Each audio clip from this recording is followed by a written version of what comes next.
विभिन्न युगों में संरक्षण देख लेते हैं गाइज। सबसे पहले इसका अंदर परिचय पढ़ते हैं किस तरह से विभिन्न युगों में प्रोटेक्ट किया गया एनवायरनमेंट को। प्रागैतिहासिक काल में किस तरह से 5 लाख से 2500 ईसा पूर्व के बीच में प्री हिस्टोरिक टाइम माना जाता है। इसमें मानव प्रकृति के साथ में शांतिपूर्ण सह अस्तित्व के साथ रहा करता था। समय के साथ मानव जाति ने प्रकृति के भौतिक पर्यावरण को प्रभावित किया, जिससे कि अनेक जानवर यहाँ पे विलुप्त हो गए, जैसे कि मैस्टाडोन, ग्राउंड स्लोथ आदि। मानव ने कुछ जानवरों को नियंत्रित करके उनको पालतू बनाया तथा खाना पकाने हेतु आग का इस्तेमाल किया। बड़ी मात्रा में शिकार करने में से प्रजातियों की संख्या में कमी आई, उनके व्यवहार को संबंधों में परिवर्तन आया। अभी इंसान है दोस्तों, अपने स्वाद के नाम पे या धर्म के नाम पे, ठीक है, या फिर लालच से वो जानवरों को और पेड़ पौधों को खत्म करता जा रहा है। इस्तेलाकृतियों, इसको लैंडस्केप कहते हैं, को भी बदला गया। एंथ्रोपोजेनिक इसका हिंदी में मतलब होता है मानव जनित, इंसान के द्वारा किया हुआ क्रियाकलापों से पारिस्थितिक तंत्र प्रभावित हुआ। वर्तमान में संधारणीयता यानी सस्टेनेबिलिटी की अवधारणा प्रसिद्ध हो रही है, जिसके अनुसार प्राकृतिक संसाधनों का उपयोग इस तरह से हो कि संसाधनों का पुनः जनन हो सके। तो मैं आपको एक एग्जांपल से बताता हूँ। एक जंगल के अंदर मान लो 10,000 पेड़ हैं, ठीक है, और एक पेड़ सूख गया है, राइट, है ना। तो उस सूखे हुए पेड़ को अपन यूज कर सकते हैं। अब उस सूखे हुए पेड़ की जगह दोस्तों एक पेड़ मान लो 5 या 10 साल में और उग जाएगा, राइट।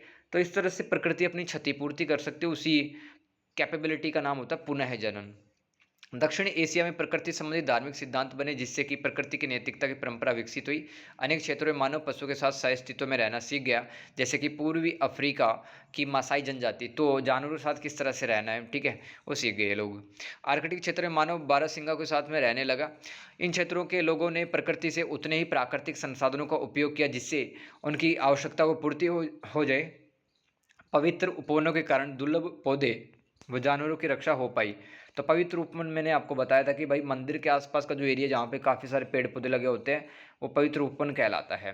तो उसकी वजह से काफ़ी जो रेयर स्पीसीज़ के जो प्लांट हैं, है ना, और जो एनिमल्स है उसकी अपने रक्षा की है। लेकिन आज ये उपवन तीव्र आर्थिक विकास, अत्यधिक पर्यटन और औद्योगिकरण के कारण नष्ट हो रहे हैं।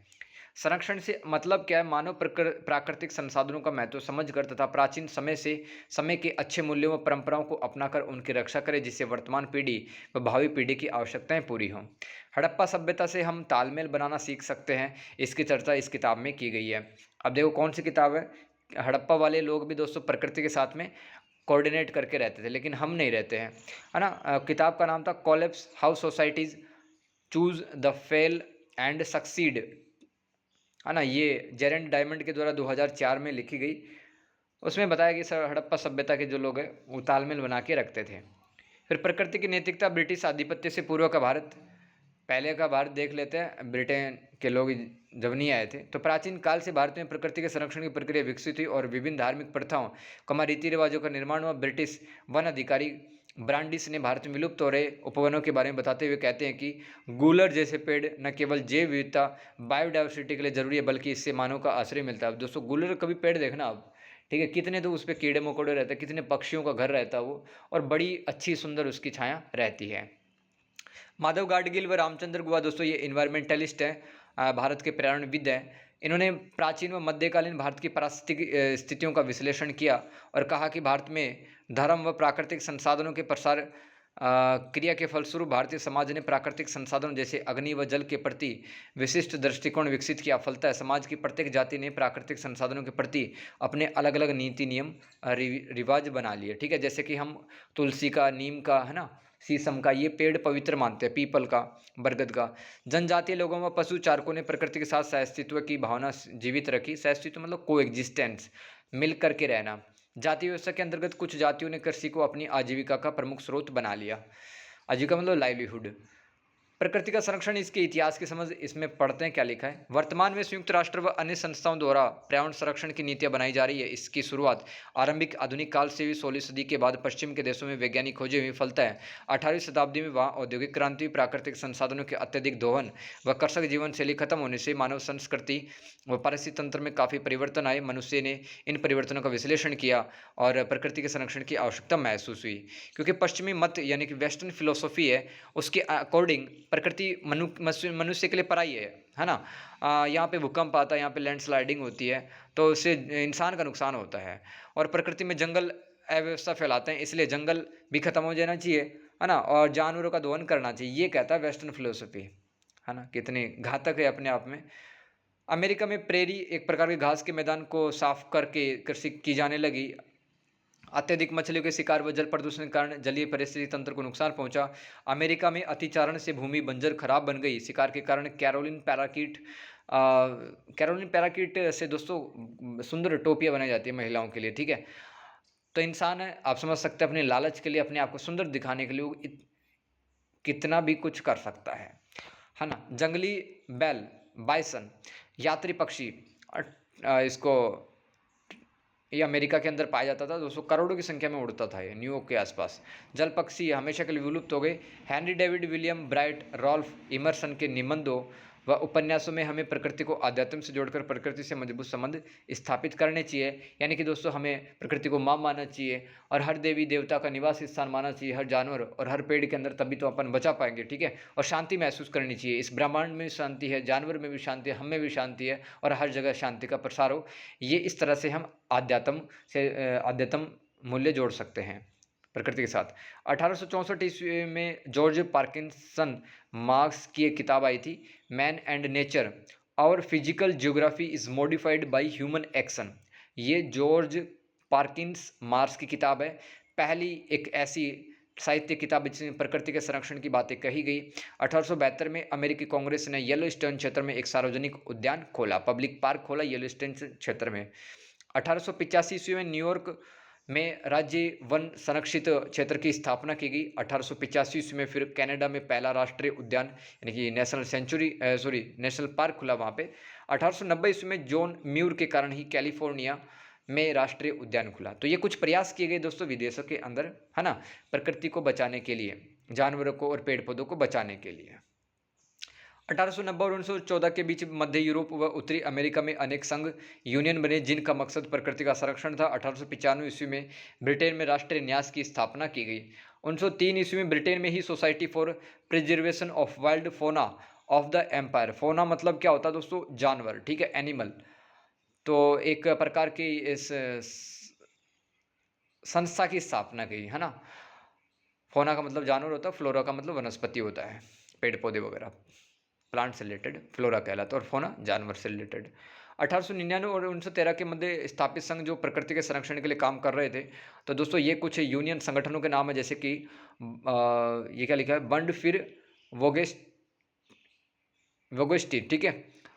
तो ये जर्मनी में एक संघ बना था। इसी प्रकार से ऑस्ट्रिया का फ्राइन नजूर सुंज पार्क बना था और इसी तरह से फ्रांस में स्थलाकृतियों की सुरक्षा के लिए समाज बना था और नीदरलैंड के लिए प्राकृतिक स्मारकों के संरक्षण के लिए एक संघ बना था। इसी प्रकार से इटली में भी प्राकृतिक स्मारकों की सुरक्षा के लिए राष्ट्रीय संघ बना था। तो इन संघों के माध्यम से न सिर्फ जानवरों को बचाया गया बल्कि समृद्ध जैव विविधता का भी संरक्षण किया गया। यूरोप की प्रेरणा से ऑस्ट्रेलिया न्यूजीलैंड में 1870 और 80 में राष्ट्रीय उद्यान बने। स्वीडन ऑस्ट्रिया में 1909 1935 में राष्ट्रीय उद्यान बने। अमेरिका के येलोस्टोन क्षेत्र में दुर्लभ जड़ी बूटियां लगाई गई तथा यह उद्यान दुनिया भर में प्रकृति के संरक्षण हेतु आदर्श बन गए।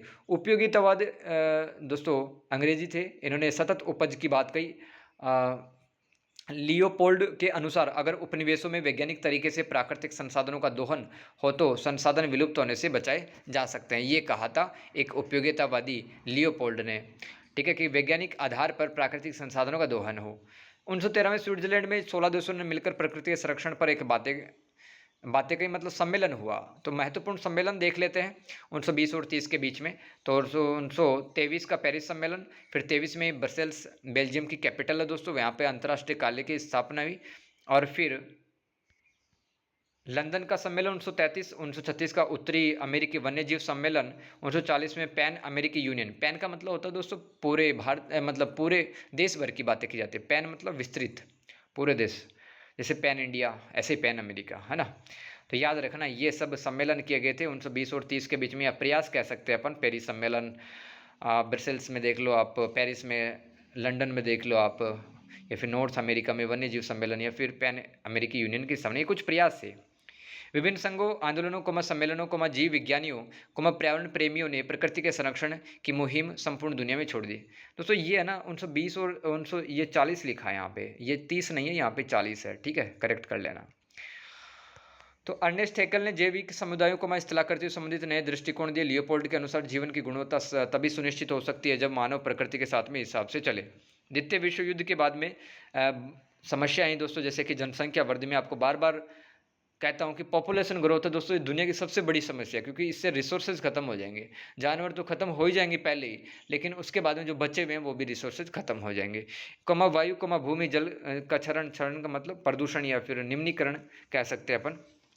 समुद्री संसाधनों के अत्यधिक दोहन के बाद दुनिया का ध्यान प्रकृति के संरक्षण की ओर अधिक जाने लगा। रसेल ट्रेन जूलियन हक्सले ने विकासशील दुनिया में प्राकृतिक क्षरण की चिंताओं को बताया तथा कहा कि औपनिवेशीकरण के कारण गुलाम देशों में प्राकृतिक संसाधनों की लूट की गई है। फेयरफील्ड ओसबॉर्न और विलियम बॉक्ट ने प्रकृति की संपत्ति सबकी माना। ठीक है, फेयरफील्ड ओसबॉर्न। इसलिए 5 अक्टूबर 1948 को IUCN एक संघ है दोस्तों, पूरा नाम लिखा हुआ है international union for conservation of nature की स्थापना 5 अक्टूबर 1948 को की गई। ठीक है, संयुक्त राष्ट्र ने भी दुनिया के देशों को स्थलीय, जलीय, समुद्री, वायुमंडलीय प्रणालियों को बचाने हेतु कहा। 1961 में WWF यानी कि वर्ल्ड लाइफ फंड की स्थापना होने से संरक्षण हेतु नीतियां बनाई गई प्रकृति के लिए। जंगली जीवों को बचाने के लिए WWF की स्थापना 20 अप्रैल 1961 को की गई थी। 1950 और 60 में कीटनाशकों, औद्योगिक रसायनों, परमाणु ऊर्जाकरण परिस्थिति तंत्र पर विपरीत प्रभाव पड़ा। जैसे कीटनाशकों पर DDT दोस्तों बहुत ही खतरनाक, आज भी चोरी छिपे किसान यूज करते हैं और लोग बेचते भी DDT को। जैसे कीटनाशकों पर अनेक देशों ने प्रतिबंध लगाए। 1970 के दशक में उत्तर व दक्षिण के देशों में पर्यावरण आंदोलन है, जिससे लोगों में प्रकृति संरक्षण हेतु जागरूकता बढ़ी। जून 1972 में मानव पर्यावरण पर संयुक्त राष्ट्र सम्मेलन हुआ था, जिसको आप स्टॉकहोम सम्मेलन भी कहते हैं। स्टॉकहोम दोस्तों स्वीडन में स्थित एक शहर है, जिसमें विकसित व विकासशील देशों के बीच में बातचीत हुई ताकि आर्थिक वृद्धि के साथ साथ बढ़ रहे वायु, जल, मृदा, समुद्री प्रदूषण को रोका जा सके एवं पूरे विश्व के मानव का कल्याण हो सके। सम्मेलन में कहा गया कि देशों को इस तरह से आर्थिक विकास करना चाहिए जिसमें पारिस्थितिक तंत्र में जैव विविधता का नुकसान न हो तथा प्राकृतिक संसाधनों का पुनः जनन यानी कि रीजनरेशन, प्रकृति की क्षतिपूर्ति हो सके। इस सम्मेलन में अमेरिकी विदेश नीति, विश्व बैंक को ऋण प्रदान करने, संयुक्त राष्ट्र के विकास कार्यक्रमों का विश्लेषण करके यह तय किया गया कि पर्यावरण संरक्षण के कार्य को आगे कैसे बढ़ाया जाए। कौन से सम्मेलन में, याद रखना है स्टॉकहोम सम्मेलन में, जून 1972 में जो हुआ था। साथ ही प्रमुख विकास संसाधनों हेतु गैर सरकारी संगठनों को भी निर्देश दिए गए कि उनका प्रत्येक प्रयास पर्यावरण संरक्षण की दिशा में हो। ये संगठन है दोस्तों, प्रमुख विकास संगठनों हेतु। ठीक है, 28 अक्टूबर 1982 को वर्ल्ड चार्टर फॉर नेचर को बनाया गया। इसमें 5 सिद्धांतों की घोषणा हुई थी। एक चार्टर का मतलब क्या होता है? नियमों की पोटली। प्रकृति का सम्मेलन किया जाएगा, मतलब उसको प्रकृति को बचाने के लिए सम्मेलन किया जाएगा एवं उसकी आवश्यक प्रक्रियाओं को बाधित नहीं किया जाएगा। अब कोई नदी बह रही है तो उसको रास्ता रोका नहीं जाएगा, जानवर जहाँ से गुजर रहा है उसका रास्ता नहीं रोका जाएगा। ये आप प्रकृति की आवश्यक प्रक्रिया होती है जिसको अपन आज रोक रहे हैं और रिजल्ट भी उसका अपने सामने ही है, लेकिन मानने के लिए तैयार नहीं है। वही इंसान है दोस्तों, काफ़ी ज़्यादा लालची स्वार्थी हो चुका है। ठीक है, और इसी अंधेपन के कारण दोस्तों प्रकृति आने वाले टाइम पे विध्वंसक जो परिणाम हो मनुष्य के सामने रखने वाली है। जीवों की आनुवंशिक विविधता का ध्यान रखकर इनके प्राकृतिक आवासों की रक्षा की जाएगी। भूमि व समुद्र के दुर्लभ जीवों की रक्षा की जाएगी। भूमि, समुद्र, वायुमंडलीय संसाधनों का प्रबंधन करके संधारणीय तरीके से उनका उपयोग किया जाएगा जिससे उनकी उत्पादकता सुनिश्चित हो। प्रजातियों की रक्षा भी की जाएगी। ये कहाँ बात की जा रही है? वर्ल्ड चार्टर फॉर नेचर के अंदर। आगे लिखा, युद्ध व अन्य हानिकारक गतिविधियों से पृथ्वी के प्राकृतिक संसाधनों को बचाया जाएगा। अब दोस्तों संधारणीय विकास के अंतर्गत 3 सिद्धांतों को बनाया गया। जैसे कि कौन से 3 सिद्धांत है? आवश्यक पारिस्थितिक प्रक्रियाओं, प्राकृतिक प्रणालियों को बनाए रखना, आनुवंशिक विविधता का संरक्षण करना और प्रजातियों का संधारणीय उपयोग सुनिश्चित करना। ये संधारणीय विकास के 3 सिद्धांत होते हैं। IUCN प्रकृति की संकटग्रस्त प्रजातियों हेतु एक लाल सूची, रेड लिस्ट जारी करता है जिससे हमें यह पता चलता है कि इस पौधे की कितनी संख्या बची है, जानवर विलुप्त हुआ है या नहीं हुआ है।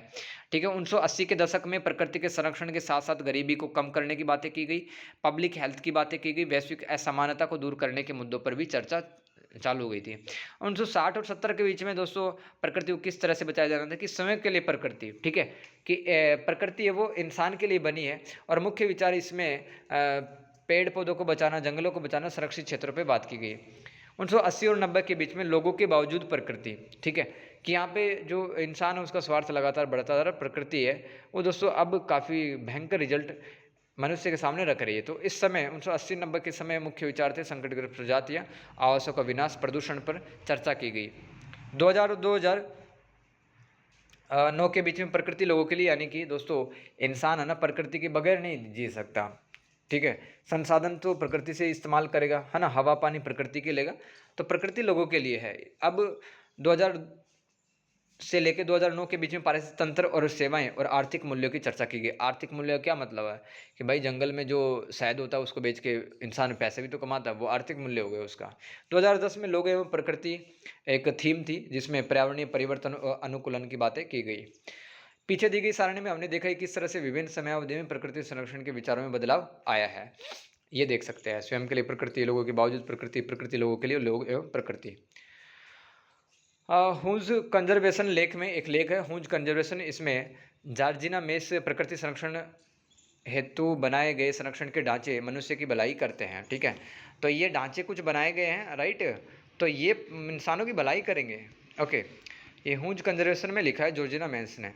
General of geography and natural disaster लेख के अनुसार वर्तमान में संरक्षण की परिभाषा बदल गई है और प्रकृति संरक्षण में सुरक्षा, संरक्षण, प्रबंधन, उपयोग शामिल है जिससे मनुष्य का सामाजिक आर्थिक भला हो सके। औपनिवेशिक एवं उत्तर औपनिवेशिक संदर्भ में संरक्षण देख लेते हैं। तो the contemporary of environmental history किताब में विद्वान सोर्लिन ने कहा है कि प्राकृतिक संरक्षण की आवश्यकता के कारण आंदोलन होते हैं। माधव गाडगिल व रामचंद्र गुहा ने औपनिवेशिक शासन को भारत में पर्यावरण की दृष्टि से नकारात्मक माना, क्योंकि अंग्रेजों ने दोस्तों, मैंने आपको बताया था कि जंगल काटे, ठीक है, और अपने इंटरटेनमेंट के लिए उन्होंने कई जानवर भी मारे, तो बायोडाइवर्सिटी को भारी नुकसान पहुंचाया अंग्रेजों ने। तो अंग्रेजों ने निम्न कारणों हेतु पेड़ों की कटाई की थी। जहाज निर्माण में लकड़ी की आवश्यकता होती थी। रेल के जो सैतीर स्लीपर होते हैं, मतलब ट्रेनों के पटरियों के बीच में लकड़ी के जो पट्टे होते हैं, उनको बनाने में लकड़ियों की आवश्यकता है, इसलिए उन्होंने पेड़ काटे। मिलिट्री कैंट सैनिक छावनियों के निर्माण हेतु सामानों को पैक करने हेतु लकड़ी का दोहन, जैसे कि दोस्तों अफीम, तंबाकू और हल्दी, काली मिर्च ये ले जाना होता था तो लकड़ी की पेटी बनाते थे। अब लकड़ी की पेटी बनाने से क्या हुआ, वनों को काटा गया। भारत में पर्यावरण संरक्षण हेतु निम्न आंदोलन है दोस्तों। अपिको आंदोलन, अपिको आंदोलन, राइट, याद रखना है। अपिको आंदोलन कर्नाटक का है। नर्मदा बचाओ आंदोलन है, ठीक है, मेधा पाटकर लीडर थी इसके। बिश्नोई समाज आंदोलन राजस्थान का है। चिपको आंदोलन ये उत्तराखंड का है ना। सुंदरलाल बहुगुणा इसमें प्रमुख लीडर थे। और साइलेंट वैली आंदोलन ये केरला का है। प्राकृतिक संसाधनों के दोहन से दक्षिण एशियाई बायोम, बायोम का मतलब क्या होता है, एक निश्चित क्षेत्र होता है दोस्तों, एक फिक्स ज्योग्राफिकल रीजन होता है जिसकी अपनी एक विशेषता होती है। प्रभावित हुआ फलता अंग्रेज अधिकारियों ने वैज्ञानिक विधि से प्राकृतिक संसाधनों के दोहन की सलाह दी है। रंगराजन के अनुसार वनवासी लोग सिर्फ भोजन हेतु शिकार करते थे, लेकिन अंग्रेजों ने शिकार को मनोरंजन समझकर बाघों का, टाइगर का शिकार किया, उनको हंट किया, मारा। 19वीं सदी में अंग्रेजों ने संरक्षण व शिकार साथ साथ किया था। लॉर्ड नेपियर ने नीलगिरी व मत्स्य संरक्षण अधिनियम पारित किया और जानवरों का संरक्षण किया था। तो अंग्रेज लोग हैं दोस्तों, एक तरफ तो जानवरों को बचा भी रहे थे, दूसरी तरफ प्रोटेक्ट भी कर रहे थे, सॉरी दूसरी तरफ वो इनका शिकार भी करते थे, है ना। क्या बात। निषिद्ध मौसम में शिकार करने पर दंड निर्धारित भी किया गया। तो एक फिक्स मौसम में शिकार किया जाता था, इसके अलावा मतलब पनिशमेंट मिलता था, ठीक है। आर्थिक संरक्षण अधिनियम भी अंग्रेजों ने ही पारित किया। 1887 ईस्वी में पक्षी संरक्षण अधिनियम पारित किया। 1912 में पशु संरक्षण अधिनियम भी लागू हुआ था। याद रख सकते हैं अंग्रेजों के द्वारा किए गए प्रयास हैं, है ना। हाथी संरक्षण अधिनियम अंग्रेजों ने बनाया, पक्षी संरक्षण अधिनियम अंग्रेजों ने बनाया, पशु संरक्षण अधिनियम भी अंग्रेजों ने बनाया था। इन अधिनियमों के पारित होने के बाद अब शिकार करने से पहले लाइसेंस लेना पड़ता था। एरिक स्ट्रॉहॉर्न ने 20वीं सदी के युग को संरक्षण का युग माना, क्योंकि विभिन्न अधिनियमों कानूनों की सहायता से दुर्लभ पशु पक्षियों का संरक्षण हुआ। अब नोट लगाए पॉइंट लिखेंगे। 1932 ईस्वी में बंगाल गैंडा संरक्षण अधिनियम भी पारित हुआ था। 1936 में भारत का पहला राष्ट्रीय उद्यान उत्तराखंड में जिम कॉर्बेट स्थापित हुआ। अब राष्ट्रीय उद्यानों में अंग्रेज बंदूकों की जगह कैमरे ले जाकर दुर्लभ जानवरों की तस्वीरें खींचने लगे। तो दबा के मतलब भेड़िए, टाइगर, ठीक है, और शेर मारे इन्होंने, और इनको पता चला कि ये संख्या में कम बचे हैं, तो अब ये कैमरे ले जाने जगह बंदूकों की जगह, है ना। फर्स्ट से टाइम की बात है। 1908 ईस्वी में असम में काजीरंगा क्षेत्र को आरक्षित वन घोषित किया गया। 1974 ईस्वी में राष्ट्रीय उद्यान घोषित किया गया। इंदिरा गांधी ने 1972 ईस्वी में वन्य जीव संरक्षण अधिनियम पारित किया। बाघों को बचाने हेतु जिम कॉर्बेट राष्ट्रीय उद्यान में 1 अप्रैल 1973 ईस्वी को प्रोजेक्ट टाइगर चालू किया गया। वेरी वेरी इंपॉर्टेंट, 1 अप्रैल 1973 को प्रोजेक्ट टाइगर चालू किया गया था। 1920 के बाद में मानव रहित क्षेत्र खोजे गए, लेकिन ऐसे क्षेत्र नहीं मिलने के कारण जनजातीय वनवासी क्षेत्रों को संरक्षित क्षेत्र घोषित कर दिया गया, जिससे जनजातियाँ प्रभावित हुई। चूँकि ये लोग जंगल की लकड़ियों, चारा, जड़ी बूटी और अन्य उत्पाद प्राप्त करते थे जनजाति। फलतः स्थानीय लोगों की वन अधिकारियों सरकारों के साथ शत्रुता उत्पन्न हो गई। संरक्षित क्षेत्र बनने से मानव वन्य जीव संघर्ष बढ़ते चले गए। देखो बात क्या की जा रही है कि सरकार ने सोचा कि यहाँ पे टाइगर को बचाना, टाइगर यहाँ पे रहते हैं तो यहाँ की जनजातियों को बाहर निकाल फेंकते हैं और यहाँ पर सिर्फ टाइगर बचाएंगे और यहाँ पे एक अपन राष्ट्रीय अभ्यारण्य, नेशनल सेंचुरी बना लेते हैं। तो धीरे धीरे जो जनजातियाँ थी, जनजाति के ट्राइबल लोग थे, तो उनकी दुश्मनी सरकारों से बढ़ती चली गई। ये विस्थापन की समस्याओं में या पुनर्वास की समस्याओं में भी आता है दोस्तों, ठीक है, ये आप पॉइंट लिख सकते हैं। इसके अलावा दोस्तों ह्यूमन वाइल्ड लाइफ कॉन्फ्लिक्ट भी बढ़ने लग गया है ना। आगे चलते वन्य जीवों के हमले से किसानों के पालतू जीव में मारे जाते थे। पारिस्थितिक संतुलन व स्थानीय मुद्दों को हल करने हेतु भारतीय सरकार ने 1988 ईस्वी में वन नीति लागू की। याद रखो 1988 में फॉरेस्ट पॉलिसी लागू की थी भारत सरकार ने। 2006 ईस्वी में वन निवासियों के परंपरागत अधिकारों की रक्षा हेतु अनुसूचित जनजाति व अन्य परंपरागत वनवासी अधिनियम 2006 भी लागू किया गया था। 1988 में क्या बना, राष्ट्रीय वन नीति बनी। और 2006 में क्या बना था, वनवासियों के पारंपरिक अधिकारों की रक्षा हेतु अनुसूचित जनजाति व अन्य परंपरागत वनवासी अधिनियम 2006 बना था। विश्व बैंक, खाद्य व कृषि संगठन FAO ने भारत में सामुदायिक वानिकी पर जोर दिया। यानी कि दोस्तों गांव वाले और स्थानीय अधिकारी मिलकर के एक जगह पर काफ़ी संख्या में पेड़ लगाएंगे, वो सामुदायिक वानिकी, कम्युनिटी फॉरेस्ट्री कहलाते हैं। 8वीं पंचवर्षीय योजना में वनों के संरक्षण को संधारणीय विकास की बातें की गई। People, parks and wild life towards coexistence 2001 में लिखी गई किताब में क्या लिखा है, किसी क्षेत्र की जैव विविधता के संरक्षण में स्थानीय निवासियों के पारंपरिक अधिकार नष्ट नहीं करने चाहिए। माधव गाडगिल व PR राव ने भी विवेकपूर्ण चराई व जंगल के उत्पादों जनजातीय लोगों द्वारा उपयोग अपनी किताब नर्चरिंग बायोडाइवर्सिटी में उचित बताया। तो माधव गाडगिल और PR राव कहते हैं अपनी किताब नर्चरिंग बायोडाइवर्सिटी में कि जो जनजाति के लोग हैं ना भाई, उनको बाहर नहीं निकालना चाहिए अचानक से, उनका भी अधिकार है वो, क्योंकि प्रकृति को आपसे ज़्यादा मानते हैं, वो अपनी माँ मानते हैं, ठीक है। 1991 में भारत में आर्थिक सुधारों के तहत निजीकरण, उदारीकरण, वैश्वीकरण अपना गया, जिससे प्राकृतिक संसाधनों के उपभोग में तेजी आई। पूंजीवादी बाजारों के निर्माण से राज्य का हस्तक्षेप कम हुआ, ठीक है। तो अब काफ़ी सारी कंपनियां स्थापित की गई और खनन कंपनी भी स्थापित हुई और उससे क्या है, काफ़ी सारे जंगल है, पेड़ पौधे, उनका नुकसान हुआ। 1991 के बाद NGO जो गैर सरकारी संगठन होते हैं ने भी लोगों में पर्यावरण के प्रति जागरूकता फैलाकर सरकारों को संधारणीय विकास के मॉडल का सुझाव देकर पर्यावरण संरक्षण में अपनी प्रमुख भूमिका निभाई। वैश्वीकरण के युग में बहुराष्ट्रीय कंपनियां की MNCs जो होती है उनको लाभ का बड़ा हिस्सा मिलता है, किसान एवं जनजातीय लोग ज़्यादा लाभान्वित नहीं हो पाते हैं। बड़ी बड़ी कंपनियां यही फायदा उठा के चली जाती है और प्राकृतिक संसाधनों को लूट के चली जाती हैं। सुनीता नारायण के अनुसार हमें वर्तमान में पर्यावरण संरक्षण के साथ साथ आर्थिक विकास भी करना है, इसलिए हमें वन, भूमि, जल, मत्स्य पालन, फिशरीज है ना, मछली पालन आदि गतिविधियों को विवेकपूर्ण तरीके से संपन्न करके हरित भविष्य का निर्माण करना होगा। यह सब शासन में व आर्थिक विकेंद्रीकरण करने से होगा, ताकि स्थानीय स्तर पर शक्तियों के स्थानांतरण से हम ग्राम पंचायतें, समुदाय अपने स्तर पर पर्यावरण संरक्षण का कार्य कुशलतापूर्वक स्वयं कर सके। तो दोस्तों इस तरह से मैंने चैप्टर नंबर आपका 7 कंप्लीट करवा दिया है, ठीक है। मिलते हैं चैप्टर नंबर 8 में। God bless you.